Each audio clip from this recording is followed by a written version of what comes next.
What's up, fellas? So today we're here to talk about what should a man and a woman bring to the table. Okay, I got five for what men should bring to the table and five things a woman should bring to the table. Okay, guys? And a loyal patron supporter wanted to know this, and I'm just gonna guess that maybe he's having an issue with what he should bring or his girl should bring. So let me talk about this right now, guys. Number one thing a man, I'm gonna do the men first. The number one thing a man has to bring to the table, fuck what you heard, financial stability. It, guys, it all starts there. I'm not talking about making you no beta male provider. I'm not talking about making you no trick. But the thing with financial stability is that, guys, when the stability, the financial aspect of the relationship is not on stable ground, the woman is all over the place with her emotions. All over the place.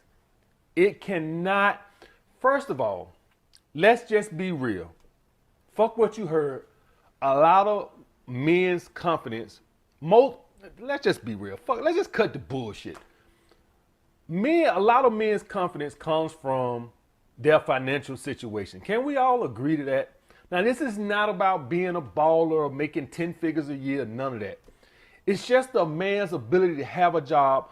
I don't care if you make 40 grand a year, right? If you got a consistent job that you clocking in and clocking out every day, a man can get confidence from that. It's not about you need to make $500,000 a year. I'm not talking about that. I'm talking about having a stable job that you can go to every day, that you can count on a paycheck on Friday. A man gets a lot of his confidence from that. It's just the way we're hardwired, guys. We have to be able to provide. That gives us the confidence in the relationship that if things go bad, I have something to offer to a woman. I was watching a movie the other day, this past weekend actually, and I had seen this movie years ago. Y'all know I'm finna go into one of my stories. Y'all know. But the name of the movie was called Always Outnumbered with Larry Fishburne in it. And in that movie, he's a struggling ex-convict. And towards the end of the movie, he had got a job, finally. At the end of the movie, he finally got a job. And he went back to a girl that he obviously liked, and he asked her on a date. And that woman said, "Oh my God, all this long time and you're asking me out?" And he said something that made a lot of sense. He said, "Well, before I had nothing to offer." He said, "If you can't pay the bills, there's nothing you can do with a woman." He said, "Even I know that." So the point of him saying was, I didn't ask you out because I didn't have a job, because I didn't have nothing to offer. That don't mean he finna go buy her a Mercedes. That don't mean he finna spend all his check on her. That just simply means I can afford to take you out for a fucking slice of pizza. That just fucking means that if you're a little short on your light bill and you need a little bit of help, I can help you. That's all it means. It's not about being a trick daddy.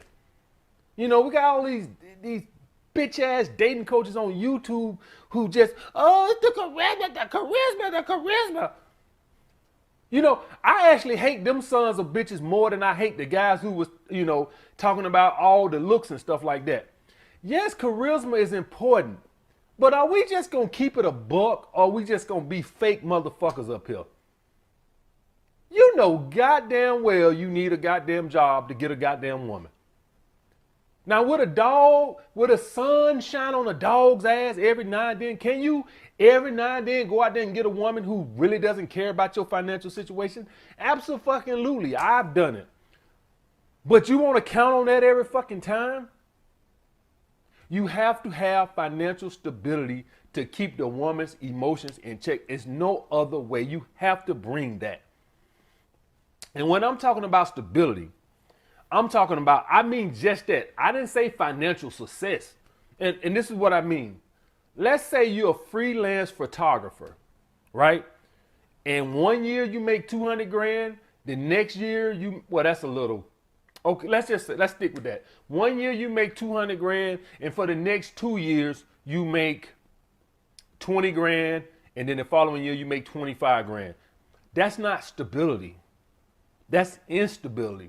If you're a guy that are working on your freelance, you're doing something freelance like photography or something like that, I suggest you wait till you get, more stable before you try to even get into a relationship. Not date, but a relationship. Because the woman is going to drive you crazy because you're too unstable. That doesn't work. She would just be pushing you to try to get a job. In that situation there, you're just better off not even trying to get into a relationship for my purple pill guys.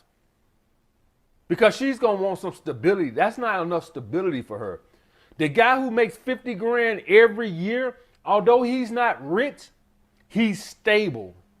If that makes sense. Some guy going to say, well, AMS, you got 200 grand, and then over the next 3 years, that's like, you average like 65, 70 grand. Yeah, but it's unstable. You can't build a lifestyle off of it. At least at 50 grand a year, at least I know what my lifestyle is. At 200 grand, I don't know what the fuck. What kind of lifestyle should I live? Should I live a 100 grand a year lifestyle or should I live a 50 grand a year lifestyle? It's unstable.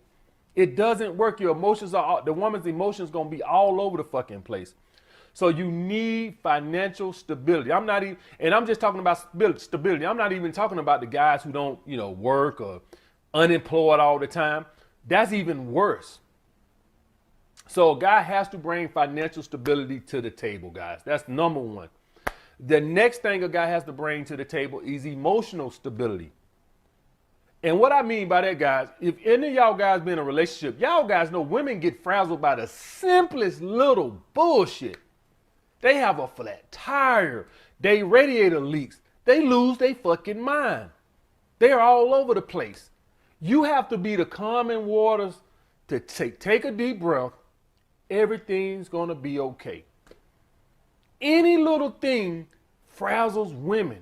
It is amazing. That's why when a man gets so emotional so easy, that's why it's such a turnoff to women. Because you acting like a woman. Women are the ones who get all emotional about every little thing. Could y'all guys imagine? See, you're the leader. You're supposed to calm things down. Could you guys imagine on 9/11, President George Bush, y'all guys remember that night he gave the speech after the towers fell that same night? He was in the White House, calm, cool, and collected. Could you imagine him down there giving that speech, smoking a cigarette, acting all nervous, stumbling all over his words and shit? Could you imagine that? Calm, that calms everybody else down. You see him acting like that, you're like, oh shit, this shit must be worse than what I thought. The president always have to, portray a calmness because he's the leader. If he's nervous and frazzled, then you're going to be nervous and frazzled. Could you imagine Franklin D. Roosevelt after Pearl Harbor when he gave that speech about a date that would live in infamy? Could you imagine him stumbling and bumbling all over his words, all nervous and stuff? That'll scare the shit out of everybody. The damn president nervous. When George Bush gave that speech in that office, in the Oval Office, that was designed on purpose. He was trying to convey to the Americans, we ain't hiding, we ain't running. I'm still in this goddamn Oval Office, goddamn it. I ain't running from no goddamn body. Now, I know goddamn well that probably was a fake setup behind him. He might have been in a bunker somewhere, but that's beside the point. The point was he was trying to portray that we're in good situation. We're not running from nobody. I'm not scared. Now, I know it probably was fake. I know his ass probably was in a bunker somewhere, but that's beside the point. He trying to calm everybody else down.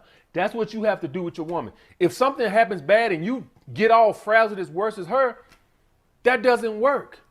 You have to, I got this. Everything is under control.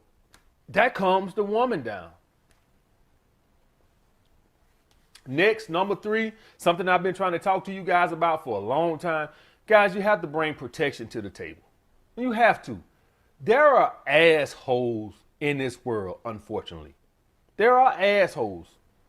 And no matter where you go, this ain't gonna happen every day. This ain't gonna even happen every year. But if you stay with a woman long enough and you date a woman, eventually at some point, you're gonna have to check somebody for your woman. It's just going to happen. She ain't even gotta be that super hot. It's just that.